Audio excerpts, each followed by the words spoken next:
Today we're going to be focusing on getting some writing in motion in our classrooms. We're going to hear and see some ideas that will help our students feel engaged as primary writers as they're going through that process the first time. And today I have some very powerful, fun props for you to use as your students are writing in the classroom.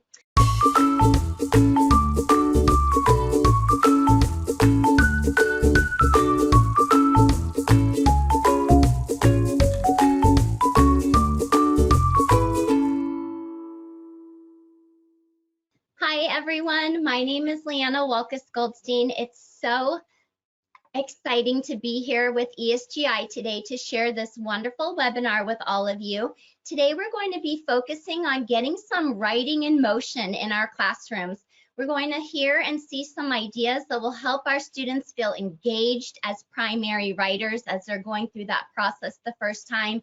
And today I have some very powerful, fun props for you to use as your students are writing in the classroom. So let's start off by setting up a storytelling space in our classroom. Of course, it's going to be a cozy, inviting corner with some writing materials like colorful markers, all kinds of paper and props to inspire all of your storytellers to use their expression. Here's a picture of our writing station in our classroom. You can see that our anchor chart is exploring all about labels. That's something we're focusing on in school right now. You'll see that the students are able to display their writing and they're able to be encouraged to be even more independent writers by using different monthly sentence stems and vocabulary charts. When my students are finished writing, I always love to celebrate their hard work. So you'll see that the students are able to showcase their writing in the corner here. They're able to hang their writing on clips up in the writing station. So when my writers are finished writing each day, they're able to clip up their finished product. Other students are able to see it. It's a great model to have on display to help some of your more reluctant writers. And it also helps the kiddos take some ownership and really feel proud about the writing that they're sharing. Is there a spot in your classroom where you could have a conference corner set up? This is just a perfect place for teacher and student to come and sit together, to collaborate, to work together on some assorted management pieces that you might be collaborating on, and also to help those students who might be struggling, to give them an early writing skill benefit for explicit teaching. Anytime we're teaching something during our writing part of the day, we'll make an anchor chart and we'll display it up in our writing center. You can also see that we're talking about different stages of drawing, a beginning stage of drawing, approaching, proficient, and advanced. So anything I'm modeling whole group with my students, I'll put it up in the writing station for them to use independently in centers. Do you have a word wall, a sound wall, or even a secret story wall in your classroom?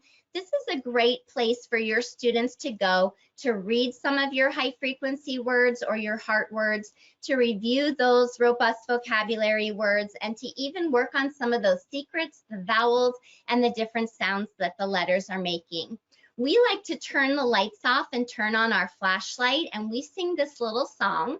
Flashlight, flashlight, oh so bright, shine on a word with your light. And then they shine their flashlight on one of those words on the vowel wall, the vowel valley wall on your secret story wall. So you'll also notice that all of our heart words are written on green cards and all of the students' names are written on sentence strips, so that they're able to distinguish and decipher between the different words that are displayed. And here's a copy of the song, Flashlight, Flashlight, oh so bright, shine on a word with your light. And this would be a fun activity for the kids to use with finger flashlights or some of the bigger flashlights. You could even make this a part of your routine on Fridays and have it be a Flashlight Friday.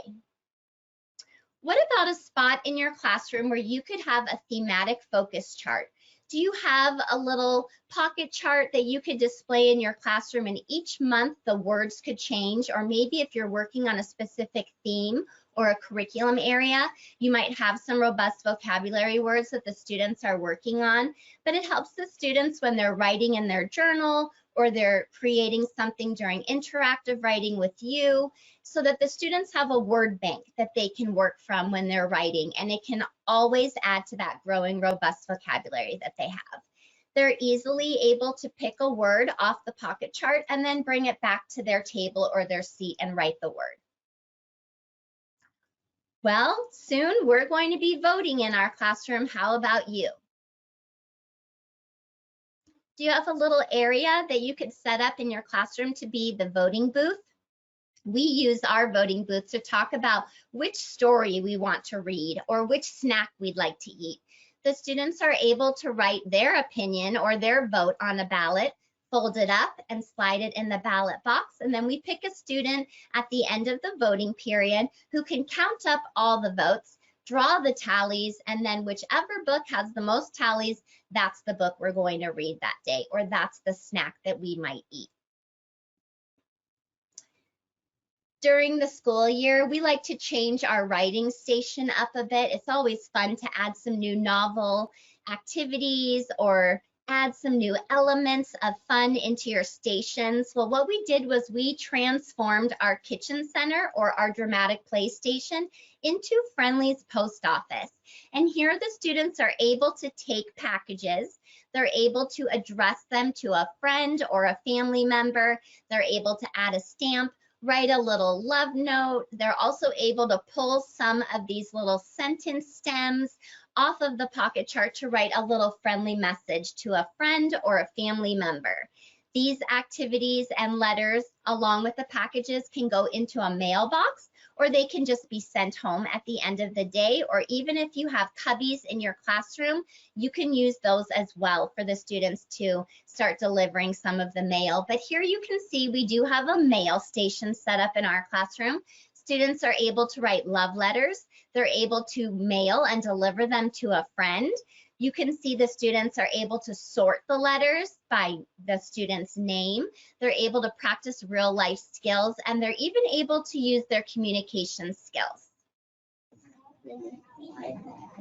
Right, and these are tape, so if you lift it up too hard, it'll break. Oh, so here you can see one of our students explaining how the mail delivery station would work. This is the best way to get students to really understand how to get involved and put 100% participation into their activities or their stations, is by letting a friend explain to them how it is that they're going to do it, how the center works, how they lift up the pictures, how they might seal an envelope, who they're going to deliver it to.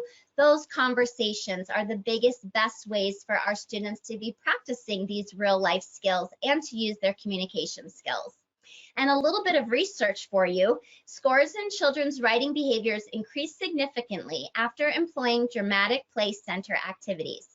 They were looking at using punctuation correctly, using invented spelling for writing, writing for functional purposes, attempting independently writing to cover meaning, and regardless of the writing level, and exploring with writing materials. They were actually seeing those behaviors increased because of the opportunities students had making and addressing Valentines to friends, creating and writing a birthday card and giving it to someone whose birthday was that day, writing a thank you card for someone who came into the classroom and presented a little lesson maybe on fire safety or about pumpkin exploration, or even writing a get well card. Is there a place in your classroom this year that you could set up a little Friendly's post office?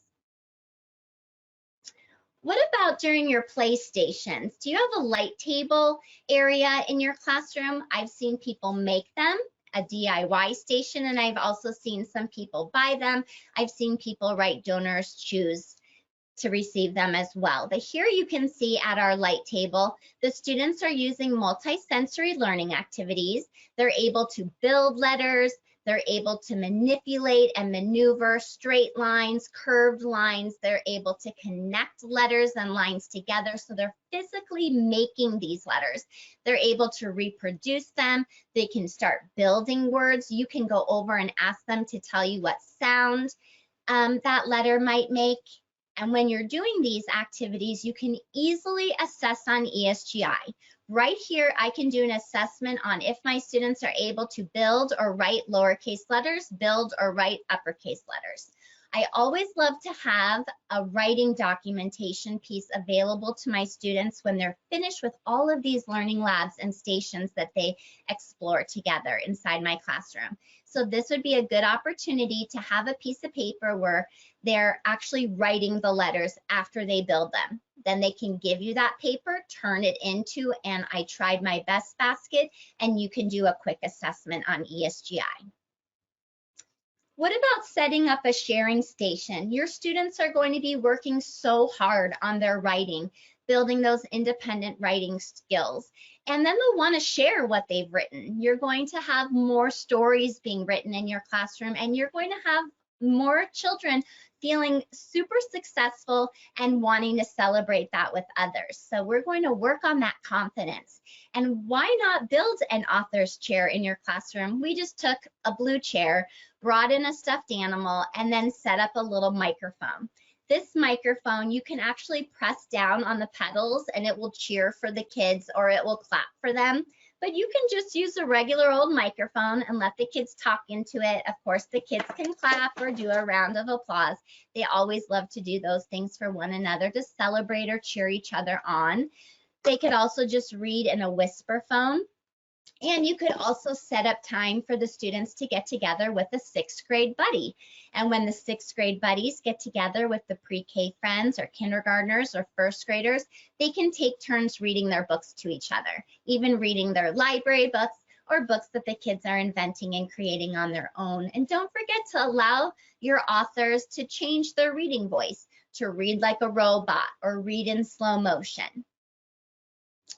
Now, writing doesn't always have to be on paper. Do you think that you would be able to have the kids sit in a circle and have all of the friends taking turns writing a letter on each other's back? This is called whole body spelling. It's a multisensory writing approach and it's called back scratchers. So here your kinesthetic learners will benefit from using objects that they can touch and explore. Here they're using their fingers. Their friends are feeling that motion on their back, so it's causing a sensation. But they can practice numbers, they can practice heart words, letters, their name, and if that's not your style, maybe you could go to Joann's or Hobby Lobby and they sell needlepoint canvas boards, and you can actually lay paper on those and have the kids write on top of that, and they will feel the bumpiness when they're writing on top of it. So it'll give them a little bit of a motion that they can feel. It will even make a little bit of a sound that they can follow. Around, let's try it again. We're making A's, lowercase a. Around, down. Erase your board. One more. There you can see all the children are sitting around in a circle practicing writing the letters, using that formation and that directionality as they're doing it. A great way for them to practice. Let's hop into some play-based writing experiences. What about using puppets, stuffed animals, characters, different toys that students can use to lead themselves through their writing opportunities? And this will help bridge that gap between oral storytelling and written expression. We're going to do this using something called Wordmaster.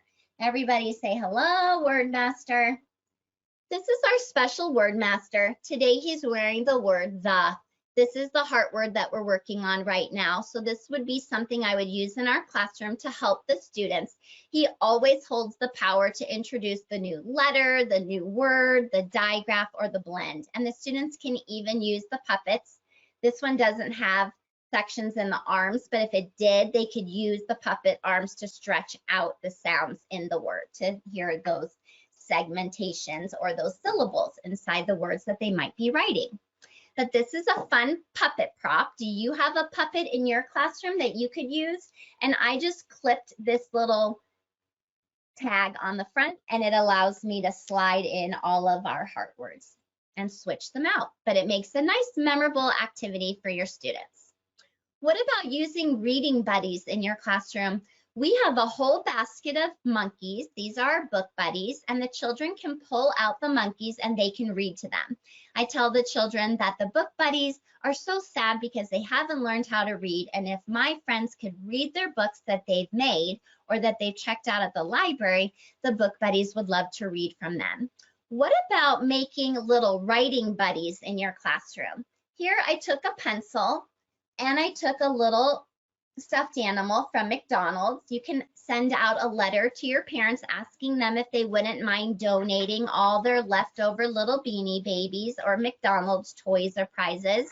And here what I did was I just took my scissors and I cut a little snip in the bottom of the stuffed animal. I filled it with some E6000 glue, and then I shoved in the pencil. I let it dry, and now I can sharpen the bottom, and I have a little writing buddy that my students can use. Here are some other little pointers that the students can use.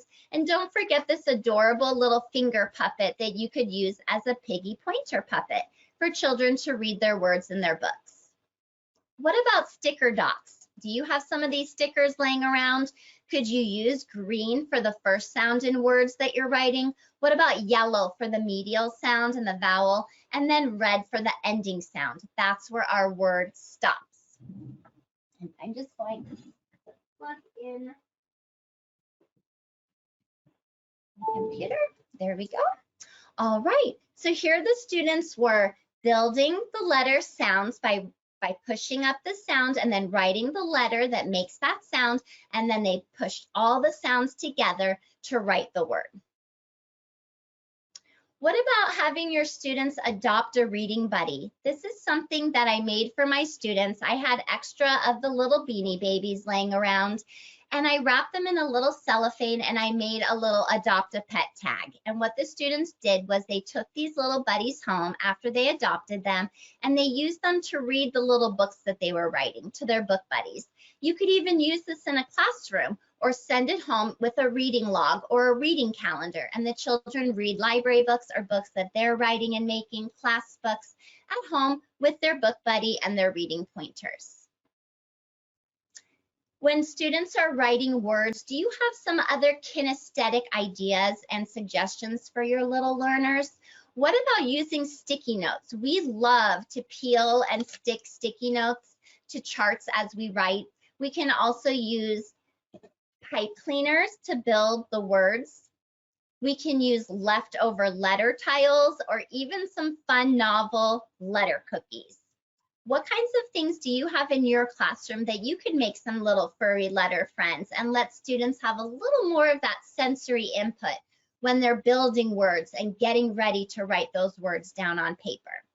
It's always an exciting opportunity for them to feel, touch, and manipulate whatever it is that they're building, learning, reading, or writing.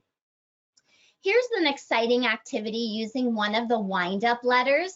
This is something I would do with all of the letters in the alphabet. If you have these little recording sheets where students can lay a little gem on the letter as the wind-up critter moves onto that letter, they can cover the letter with a writing jewel, or you can even have them bingo dob the letter after the critter lands on it. Watch and see how our snowman goes across these letters.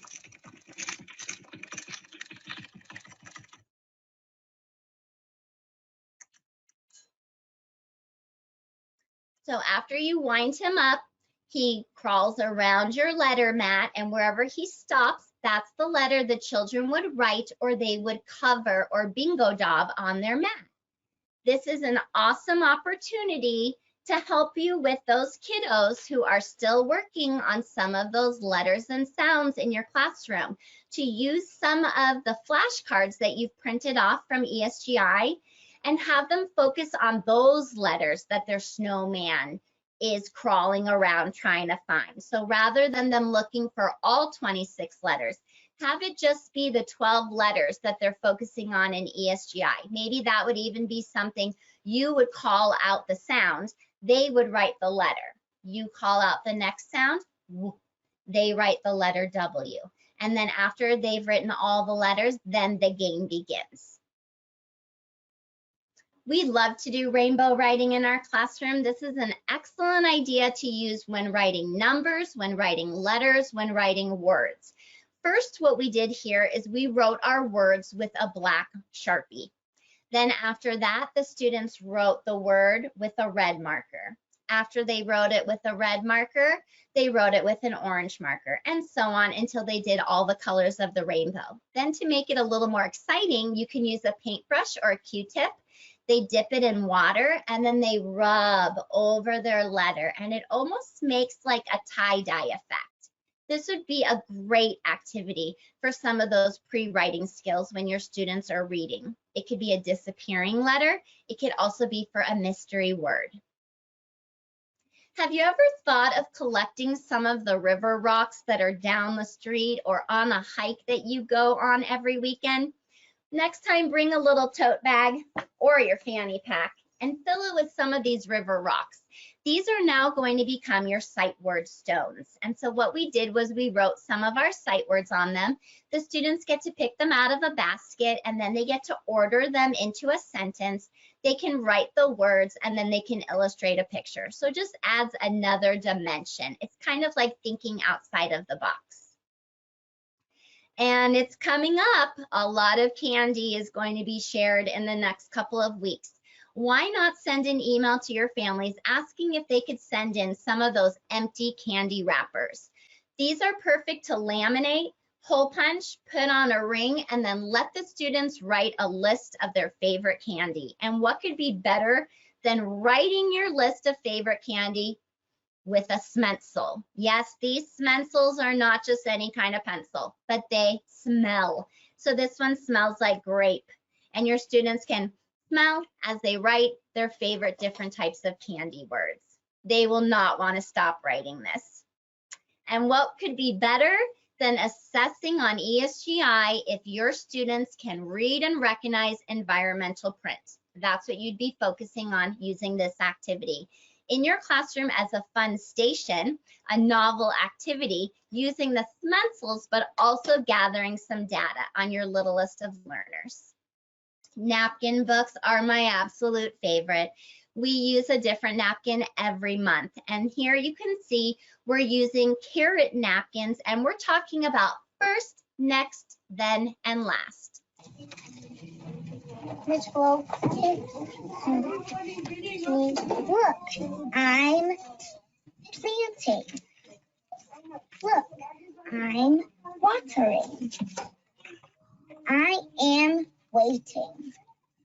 I am eating. And So children can use pictures to write. They can use sentence stems that we've created for them. They can copy them and illustrate a picture to match, but they can also use their own expressive language to dictate and communicate their ideas, which you saw here. You can also make it a little more open-ended. On the right, you see a carrot book. And so we were just writing all the words that end in "ot." Carrot, hot, pot, dot, not, jot. If you can add a picture to label, I would always suggest to do that as well. But this makes a perfect writing station. Sticker stories, start collecting them. Start keeping them in like a little filing system box where you can organize all of your stickers for September. Stickers that would be appropriate for October, and then lay them out and use index cards as a fun book cover for the students to now start peeling stickers, laying them in their sticker storybook, and then labeling their stickers, and even going a step further, trying to write a sentence. This would be a perfect activity for your little learners to try, and who doesn't love stickers? And then I put this picture up here to show you, if you have some students that are struggling to peel stickers, peel the film that's around where the sticker is attached. If you peel those lines, that film around the sticker right off of the sticker sheet, then they're more easily able to peel an individual sticker off one at a time. So that's just a little teacher tip for you. And I like to call it getting sticky with it. So anytime I do little sticker activities, the kids know that they're going to be developing their muscle strength needed to write successfully. And besides just peeling stickers, here are a couple other ideas that are going to help our students get ready for successful writing in our classrooms. Just playing with Play-Doh, tearing or crumpling up paper, scooping or pouring liquids and solids, stacking Legos or breaking them apart. And we talked about peeling stickers, and then of course using tongs and moving things from one container to another. Do you have any glitter trays in your classroom? How about just using the lid to a shoebox? Fill it with sand, fill it with glitter, and allow the children to get that fine motor and that multi-sensory stimulation from an activity like this. Here, we were just using little sparkle letters. Whatever letter they picked, they had to say the sound B. Who says B? B. And then we'd write it with a B. What's the sound? B. Who says B? B. And we write it with a B. So we're connecting the seeing and feeling to reading and writing because they do go together. Could you set up a little sprinkle station with a little makeup brush? You notice I like to use eyebrow brushes and makeup brushes for them to be tracing the glitter or the sprinkles. And then how about using some novel items? What about using candy canes in December? How about using an icicle in January for the kids to write these letters in the sprinkles or in the sand? Everybody will be motivated and energized with this. Well, it's one of my favorite parts of our session where I get to tell you a little bit more about ESGI. And I'd love for you to stop real quick and scan this QR code because you can get a free trial and a chance to even win a first free year membership of ESGI. And if you're joining us for the first time today, ESGI is an effective classroom assessment and daily observation. It is ongoing and it never ends. Just like I tell my kindergartners in kindergarten, we never are done learning. Pizza's done, popcorn's done, but we are always still learning. Same with ESGI. We can always continue collecting data on our students, and it's necessary because it informs us as the teacher and your student, and it helps drive their future instruction. So how do we keep track of those important components? Well, ESGI is a great way. It's going to save you time, offer you real-time feedback, gives you immediate results. It helps engage your learners in their own growth because they will be excited to get these little flashcards. They will want to play the bingo games. Parents will get all kinds of communication with beautiful charts, and the information is easy to understand. You can do it on an iPad. You can even do it on a Chromebook. Here's our snowball sight words. This is a fun little mini book for tiny hands. You can practice sounds in this book, words or pictures, make it into a little mini dictionary, or even use some thematic vocabulary. Here we laid down some tinfoil down the middle of the table. I punched out some circles to make snowballs and wrote some of our heart words on them, and the kiddos were writing the words they could read. Snowball words. A, I, can, we, you, my, you, and our, with, he. Okay, so those are all of the words that she was able to read from the snowballs, and she was writing them on a little mini foldable. So if you saw in the details, I had asked if you would be able to bring some paper and maybe even a pair of scissors. I'd love to teach you how to make the mini foldable book. First, what you're going to do is hold your paper tall like a hot dog. You're going to hold it on the right and the left side. You're going to bring your right and left hands together and fold your paper in half lengthwise. Crease the fold really well. That creased fold really helps. Then you're going to take the top of your paper and fold it down to the bottom. Go ahead and fold that evenly. The top of your paper down to the bottom. Crease the fold, then take the top of the paper, fold it down to the bottom evenly. crease the fold. Then you're going to slowly open it back up. So now you have 4 sections. You're going to open it all the way, tall like a hot dog. And then you're going to fold the top half down. Okay, so it's like you folded it in half. So 2 sections and 2 sections. Fold them in half. Now you're going to notice that the top is the folded section. Keep the folded section on the top and just turn it sideways, and you're going to cut on this little crease. So the folded section is at the top. Turn it sideways, cut along the crease, and stop when you get to the second crease. Now you're going to open the paper back up. Now you're going to fold it hamburger style so that your book quacks like a duck. Okay, so it's folded on the top. Bring it forward. See if you can make your book quack like a duck. As it's quacking, let it fall on top of itself. Flatten it down a little, and now you have another crease here. Allow that to fold. Tighten those folds a little bit more, and now what you have is a little mini foldable book that your students can write part words, letters. They can make a book about friends in here. You can make a book all about the letter A. You can make a book all about the word the, and they have to write sentences with the word the and then illustrate. This could be a book about the 5 senses. It could be a book about weather. Okay, a little mini foldable book. And my kiddos love to keep these in tissue boxes. So save your little Kleenex boxes. I happen to have one right here. It would just go right inside an empty Kleenex box, okay? And you can even decorate it and make it look fancy. So I hope you like that. Have some 6th graders come down and make some of these little mini foldable books, and then you can just keep them in a little basket for your littles.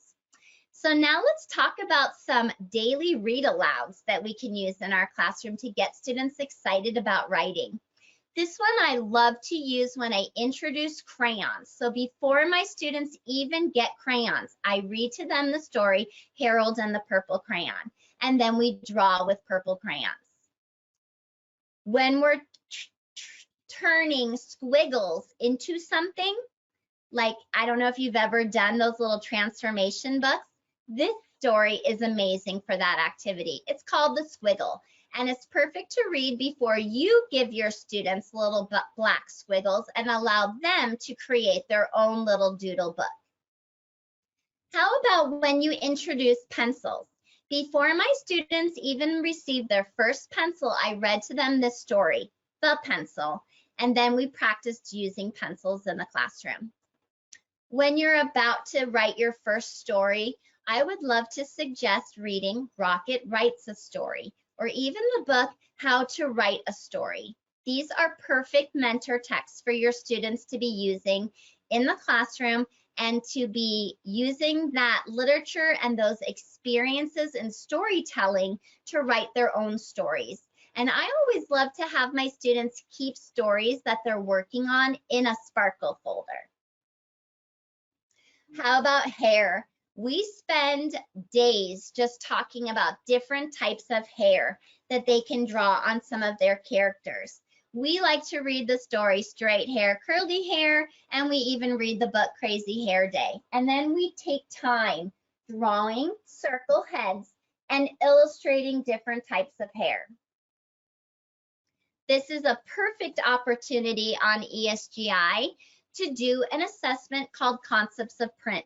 Right away, I can have my students looking at a book and talking about the cover of the book, the back of the book, where's the title of the book, what does an author do, an illustrator, how do I turn my pages in the book, what is this page called, the title page, where do I begin reading, frame a letter, frame a word, put a finger in a space. When you're reading all of these mentor texts, an excellent opportunity to capture some data on ESGI with Concepts of Print.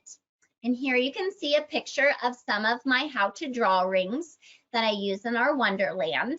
And these are just filled with different pictures that my students and I all practice together.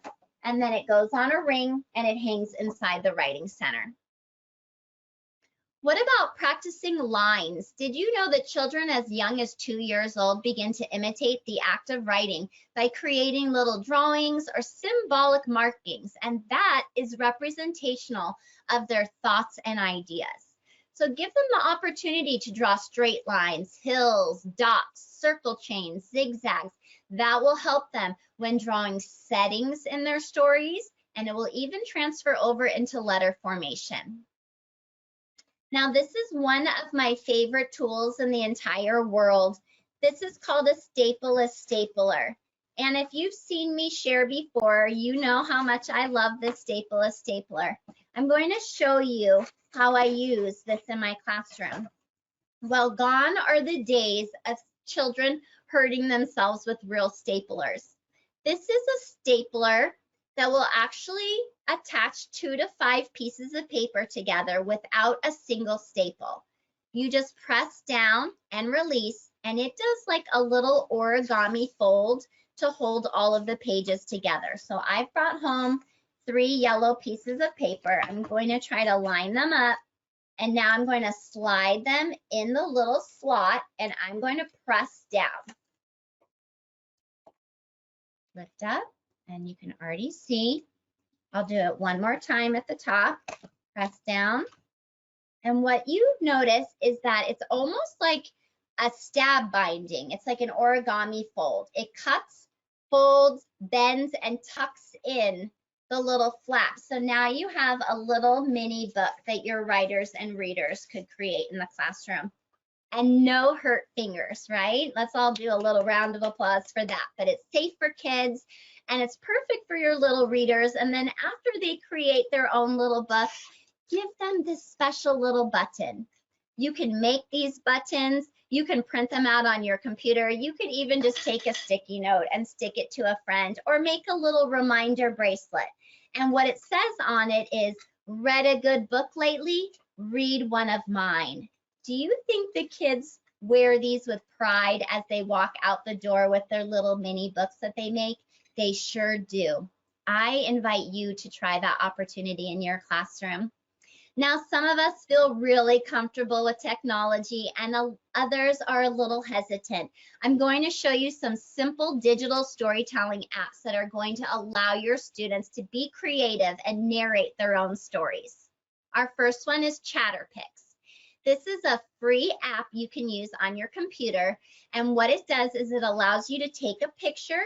You can take a picture of a center direction, a report your students have written, or a craft they've made in the art center.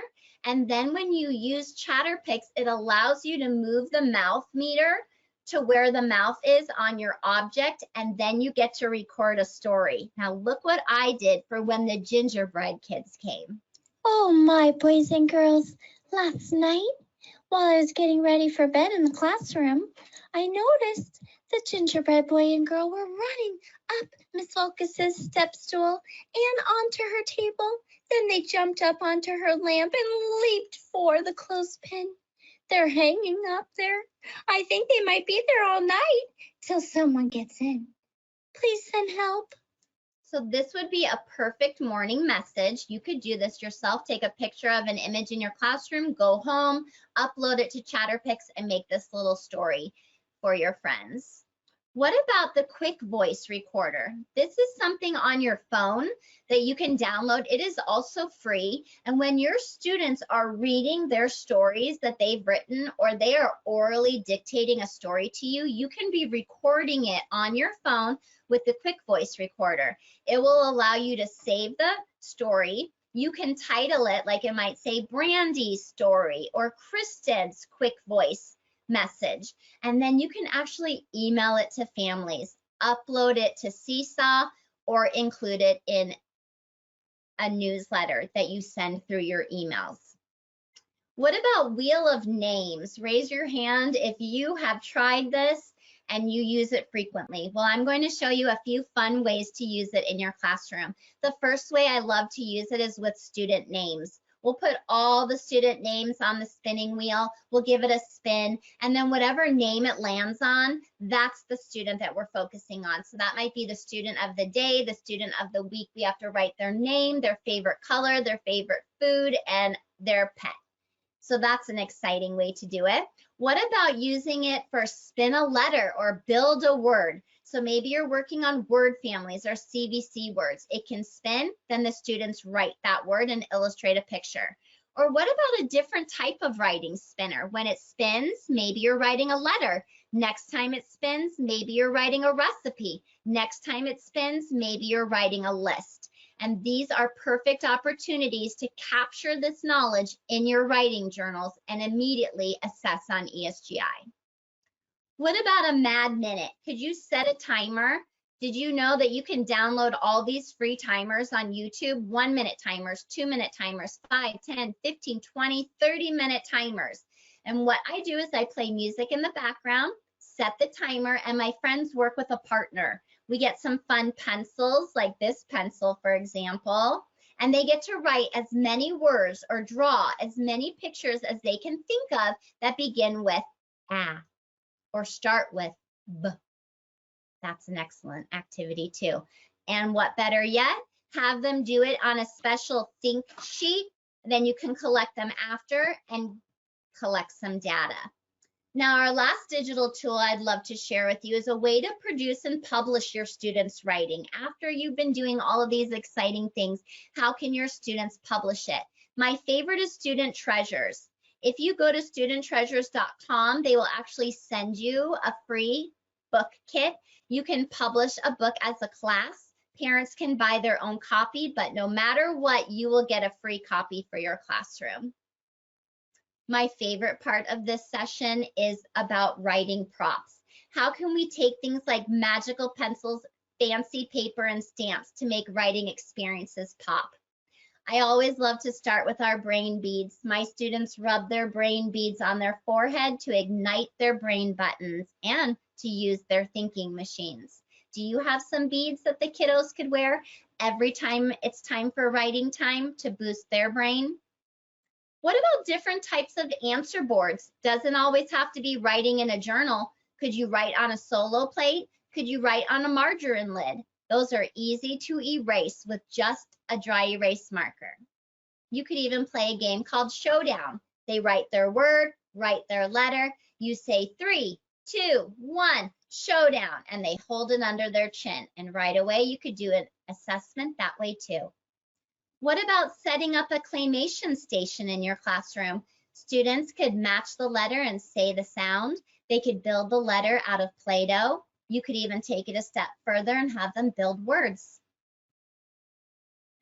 These are writing jewels, and I love collecting all kinds. I have pumpkins, I have pencils. Watch how my friend uses her writing jewel.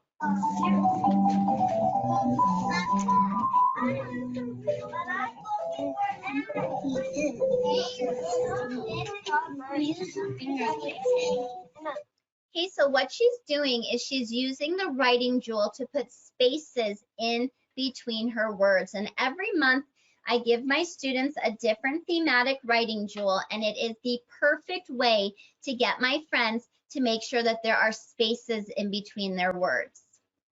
This is a writing help strip. You're going to find when you start making writing a consistent part of your day that there will be children who need some help and assistance. This is just a laminated chart in my classroom, and anytime a student needs help writing a letter or writing a word, I will write it on a sticky note and then I stick it to the help strip. And then it helps my students foster those problem-solving strategies because they can go peel it and stick it to their table, write it in their journal, and then peel it and stick it back on the help strip. In our classroom, we use those pool noodles for multi-sensory learning as well. Did you know that when you have students hold something in their hand and put their opposite hand on their shoulder, you are using a total physical response? It's reflected in their large muscle movement. Watch as my friend starts tracing the alphabet freeze. Okay, so she just traced the letter R in the air.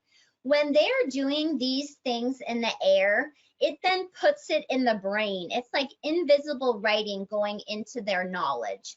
They're also using small muscles when they write it down on paper. So those big strokes are going to help transfer into those smaller muscles when they're having to write it down on their paper. And it's whole body spelling. So they're getting really good practice in. And when they're spelling, do you have any old keyboards? Could you reach out to your librarian or the STEM teacher at your school and see if they have a keyboard they could donate? These are keyboards I just printed off. And what the students do is as they're practicing their heart words, they're going to type them on the keyboard and then write it on a recording sheet.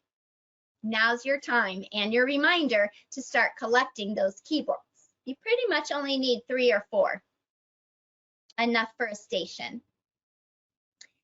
Sticky notes, you've heard me talk about them a lot. This is my activity called Getting Sticky with It. So here the students are going to write a word on each sticky note, and then they have to put them in order to build a sentence that makes sense. A cat can see. After they write the words and build the sentence, they go back through with a pointer to read their sentence to a friend. And then, of course, we take it one step further, illustrating a picture. Now, I've showed you a few little special tools that we love to use during our writing part of our day. This is called the punctuation pointer. And what my students do is they use this little swizzle straw from the Southwest Airlines, and they capture periods in this little punctuation pointer. This is a great way to reinforce that practice, making sure that when children are showing you their finished product or they're turning in their writing, they're not forgetting that punctuation. They're able to capture it inside the punctuation pointer to let you know that they know what a sentence needs at the end and that they're recognizing that they added it there. And each month, we like to change out our write the room and read the room realia. So here you can see we have bunny glasses in April. We have shamrock glasses in March. We even change out our pencils. Just another fun element where the kids are not just sitting at the tables, but now they're like word detectives around the classroom hunting for words and writing them down. Sometimes they stand, sometimes they sit, other times they lay on the belly. It's a great practice for them and lots of fun. Have you ever thought about just putting a bunch of index cards and some tape into a stem bin box or just into a pencil box or even into a little zipper bag, like a little zipper pouch like this? I've even thrown in some word rings. You could also throw in your students' ESGI flashcards. What the students do is they take 2 index cards, they tape them together, and then they have to practice writing the letters or whatever it is on ESGI that they're still practicing and working on, and then they illustrate a picture. For some of your higher friends, maybe they're writing sentences and they're looking at thematic words, and that's what they're writing and illustrating into their index card books. This is a ThinkPad. I use ThinkPads during my cooperative learning time day with my students, and what my kiddos do is whatever we're practicing in the classroom, they have to write an idea. It's kind of like an exit ticket, and then as soon as they're finished writing their thinking down, they tear the paper and they turn it into the I tried my best basket. And this is an immediate way for me to collect data and see what my kiddos know about writing numbers, letter formation. I might see reversals. I might see them omitting a number. And then I can also check and see how they're writing their name. That's something I like to see how that progresses throughout the year. It's just a quick, easy way to gather that data. And then here you can see my students are writing on whiteboards. They're using sparkle wands to point to their words after they read. We're using a marker that goes into a sock. That's where the marker is housed when we're not using it. When we are using it, the marker is in our writing hand, and when we're erasing, the sock goes on our non-dominant hand. So we can write some words and we can erase the sound. So we might be writing n-et, net, and then I might say erase the letter that says eh. So they have to erase the E. Okay, this is a perfect motivation activity that helps them through all of those beginning stages. Net, nap, nip, nod, nut. Yeah, so all of the kiddos are engaged in that reading and that writing. They want to write on the whiteboard. They see you as a teacher writing on the whiteboard all day, every day. So whenever they have an opportunity to act like a little junior teacher, they just love it. So allow them to do these kinds of things. Finger spell the words, then let them write it, then let them read it with their magic wand, and then let them erase it. Just some really great practice. And this is something that's going to be a part of your tiny takeaway. There are a few things that are a part of your tiny takeaway today. And one of them goes along with the Listen and Write CVC word assessment on ESGI. You'll be able to find that in the Test Explorer. And I put it under the writing section. And what my students were doing was they were writing CVC words. I was able to say the word, they repeated it, they finger spelled the word, put it back together, and then they wrote the sounds that they heard. Then they turned that into me as an assessment. I was able to look at ESGI and go through as they were handing it in to me. I was able to quickly click, yes, no, yes, yes, yes. Here you can see some of my friends are doing an amazing job listening to the CVC words and hearing those sounds and writing down the letters. And some of my friends are still practicing. There's some sounds they hear, there's other sounds they're not sure of. Some of my friends are drawing images and symbols, and we are celebrating all of that. So I thought that would be an exciting little listen and write activity to help motivate your young writers. And when we did this, I set up a little office. So I put two folders together that my students were working independently inside, so we were keeping our eyes on our own paper. And then this was something I collected at the end. So that's a part of your tiny takeaway. So now for the magical ending to our time together, if you wouldn't mind scanning this QR code, it's your tiny takeaway, and it is filled with many goodies. A couple of recording documents that go along with the ESGI assessments. There's even a little fall fun freebie for you to explore writing some fall words with your students and then having them move a little further into storytelling where they're talking about a character, a setting, and an event. I gave you a few different examples and different opportunities for the different levels of learners in your classroom. And then I even included a little help strip for you that I thought your little writers and young learners would love to use. So that is available to you. And without further ado, I just want to say thank you so much for connecting with us here today at ESGI's webinar. It has been an absolute honor to share with you some of the things that we're doing in our classroom.